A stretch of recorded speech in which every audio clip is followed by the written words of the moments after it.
যৌন হেনস্থার অভিযোগ করেছিলেন অধ্যাপকের বিরুদ্ধে, কলেজ কর্তৃপক্ষ কোনো ব্যবস্থা নেয়নি, ফলে কলেজের মধ্যে তিনি আত্মঘাতী হওয়ার চেষ্টা করেছেন। 90% পুরো দিনে এখন হাসপাতালে ভর্তি। কি বলবেন? এটাই তো বলতে চাই যে যেখানে এই ধরনের অত্যাচার হচ্ছে সেই সব রাজ্যগুলো এবার একটু সজাগ হোক। বিজেপি শাসিত রাজ্য, এই ধরনের অত্যাচার হলো কি হচ্ছে। কতবার আমি দেখলাম একটা মহিলা কমিশন কি যেন রিপোর্ট চেয়েছে, যায়নি কেন? আমরা জিজ্ঞাসা করতে চাই। সুতরাং সেখানেও এই ভেদাভেদ, মেয়েদের অত্যাচার যারা করছে, মেয়েদের সঙ্গে এই ধরনের অপরাধমূলক কাজ, তাদের মধ্যেও এখন ভেদাভেদ চলছে। যদি বিজেপি শাসিত রাজ্য হয় তাহলে একটু কম একটু দেখানোর জন্য।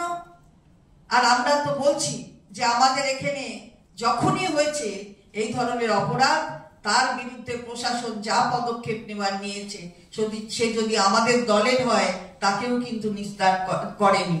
সুতরাং তাকেও কিন্তু ছেড়ে কথা বলেনি প্রশাসন, এটা দেখা যায় এখানে। তাই বলবো যে সঠিক ব্যবস্থা গ্রহণ করুন। আমি চাই যে মেয়েটি বেঁচে যাক। 90% পুড়ে গেছে, আমিও দেখলাম। আমি সমবেদনা জানাই এই মেয়েটির পরিবারকে। দিদি, আপনি জাতীয় মহিলা কমিশনের কথা বললেন। কসবাতে যতটা সক্রিয় দেখা গেছিল, আইআইএম জোগাড় ক্ষেত্রে এখনো নয়। মানে এটা কি কেন্দ্রীয় শিক্ষা প্রতিষ্ঠান বলে? এটা কি বলার অপেক্ষা রাখে? আজকের দিনে দাঁড়িয়ে আর বলার অপেক্ষা রাখে না। কেন্দ্রের শিক্ষা প্রতিষ্ঠান এবং সেখানে আর এক জায়গাকার বাইরের, এই রাজ্যের বাইরের বোধহয় ছেলেটি, বোধহয় বাইরে তার বাড়ি, এখানে এসেছে।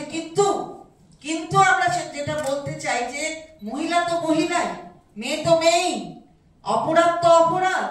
সুতরাং সেখানে কেন একই ধরনের ব্যবস্থা গ্রহণ করছে না জাতীয় মহিলা কমিশন? আমি তো দেখতে পাই না যে অন্য জায়গায় করছে। সিটি কলেজে যিনি শিক্ষক রাজদীপ মাইতি, তিনি যে রাজ্যের সবচেয়ে বড় অবদান আছে সেই রাষ্ট্রে, আবারও আমি পুনরাবৃত্তি করছি, সেই রাষ্ট্রে, যে রাষ্ট্র জাতীয় গীত দিয়েছে, জাতীয় সঙ্গীত দিয়েছে, যে রাষ্ট্রের মানুষ তাদের লেখনীর মধ্যে দিয়ে এগুলো করেছেন, তারা তো বাংলা ভাষী। আজকে কি হচ্ছে? বাংলা বললেই ধরো ওকে, পুড়ে দাও, জেলে থাকুক, ডিটেনশন ক্যাম্পে, না হলে ডিপোর্ট করে দাও, অন্য রাষ্ট্রে পাঠিয়ে দেওয়া হোক। বাংলা ভাষা বলা চলবে না। অত্যাচার সংগঠিত করতে হবে, উচ্ছেদ করতে হবে ওদের। ভারতীয় জনতা পার্টির শাসিত যে রাজ্যগুলো, আমরা অবাক চোখে দেখছি কি দেশ হলো। সেই রাজ্যে আপনি মধ্যপ্রদেশ যান, উত্তরপ্রদেশ যান, উড়িষ্যা, মহারাষ্ট্র, গুজরাট, দিল্লি, যে কোনো রাষ্ট্রে আপনি যান, বিজেপি শাসিত রাজ্য, বাংলা বলছো।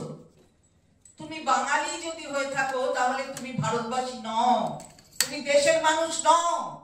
এটা কোন দেশের কথা? বাংলার অস্মিতাকে অপমান করা, এটা কোন দেশ? কোন সরকার রয়েছে কেন্দ্রে? আর এই রাজ্যগুলি যারা এই ধরনের অপমানকে সংগঠিত করছে, অপরাধমূলক কাজ করছে, তাদের মদত দিচ্ছে কেন্দ্রের সরকার, বিজেপি শাসিত সরকার। অশ্লীল কথা বলেছেন, তার গ্রেফতারির বিষয়টি এখনো পর্যন্ত কোনো খবর না। যখন যেটা প্রশাসন করবে, যেটা করার, সেটা আমরা কোনোদিন কাউকে ছেড়ে আমাদের প্রশাসন কথা বলে না। আসলে কি জানেন তো, আমাদের দলের নেত্রীর নাম মমতা বন্দ্যোপাধ্যায়। কোথায় ছিল এরা যখন অনিতা দেওয়ান হয়েছে? কোথায় ছিল এরা যখন তাপসী মালিক হয়েছে? কোথায় ছিল নন্দীগ্রামের ঘটনার সময়? কোথায় ছিল সিঙ্গুরের সার্বিক ঘটনার সময়? ছিল না এরা। এদের কোথাও দেখতে পাওয়া যায়নি। সুতরাং আমাদের নেত্রী বিরোধীতে থাকলেও যে কথা বলেন, যখন প্রশাসনে থাকেন একই কথা বলেন, এ বিষয়ে কোনো সন্দেহ নেই। তাই আমাদের প্রশাসন থেকে যা যা ব্যবস্থা গ্রহণ করার, সেটা সর্বতোভাবে গ্রহণ করা হচ্ছে। দিদি, ভাঙড়ে খুনের উপর দেখা যাচ্ছে সাহিত্যে কোন তৃণমূল কর্মী, এবং যাদের নাম অভিযোগ উঠে আসছে তারাও তৃণমূল কর্মী। এই পুলিশ তো খতিয়ে দেখছে। আমি তো বলছি বারবার, প্রশাসন যদি তৃণমূল কংগ্রেসের কর্মী হয় তাকে ছেড়ে তো কথা বলবে না। তৃণমূল কংগ্রেস তো কর্মীকে বলেনি কিছু অপরাধ করতে। সুতরাং সে যদি সেই অভিযোগ যদি সত্যি হয় তাহলে তার বিরুদ্ধে যা প্রশাসনিক পদক্ষেপ নেওয়া সেটা প্রশাসন নেবে। দিদি, মানুষ ভূঁইয়া জি বলেছেন যে বৃষ্টিতে বিধ্বস্ত হচ্ছে পশ্চিমবঙ্গ এবং কেন্দ্রের গাফিলতিতে স্যান্ডউইচ হচ্ছে রাজ্য, মানে জেলায় জেলায় না, অবশ্যই তো, তার কারণ অনেক টাকা বাকি। আপনারা দেখেছেন বিভিন্ন সময় আমরা টাকা চাই, এটা কিন্তু যুক্তরাষ্ট্রীয় কাঠামো, এবং এই যুক্তরাষ্ট্রীয় কাঠামোতে টাকা কেন্দ্রের সরকার কিন্তু বানিয়ে টাকা দেয় না, রাজ্য থেকে তোলে, এবং এই যুক্তরাষ্ট্রীয় কাঠামোতে রাজ্যকে তাদের বিভিন্ন খাতে টাকা দিতে হয়। আমরা দেখছি যে বাংলাকে যেমন বাংলা ভাষী হিসেবে যেমন তাদের উপর অত্যাচার সংগঠিত হচ্ছে, তেমনি অর্থনৈতিক ভাবে অত্যাচার কিভাবে করা যায় সেটাও এটা হচ্ছে। তার জন্য টাকা দিচ্ছেন না, প্রাপ্য টাকা, সেটাই ডক্টর মানস ভূঁইয়া মাননীয় মন্ত্রী বলেছেন। দিদি, বর্ষার মধ্যে দেখা যাচ্ছে যে এই প্রসঙ্গে জিজ্ঞাসা করছি, বাংলার বিভিন্ন রাস্তা যেগুলো জাতীয় সড়ক সেগুলোর অবস্থা খারাপ, কিন্তু তার মধ্যেও কেন্দ্র টাকা দিয়ে সেগুলো সারাচ্ছে না, রাজ্য নিজের পয়সা সেগুলো সারাচ্ছে।